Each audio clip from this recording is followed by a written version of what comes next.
सूझी तूने मेरी कदरों ने जानी।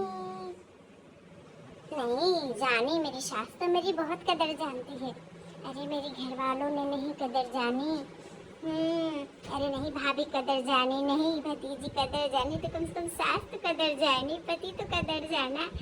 अरे किसी के भड़काने से थोड़ी पति हमारा हमको गुस्सा करेगा। पति को तो सब पता है कि कौन कैसा है।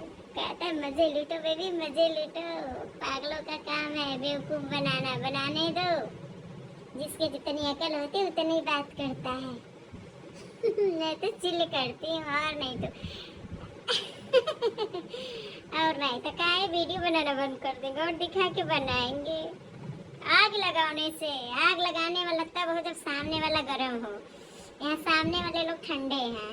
आग लगाने वालों को बैठे बैठे न खाना न पीना, बस बैठ के आगे लगाना काम है। जिंदगी में लोग आगे थोड़ी बढ़ पाते हैं जो आग लगाते हैं। अरे सुनो सबकी करो अपनी तब का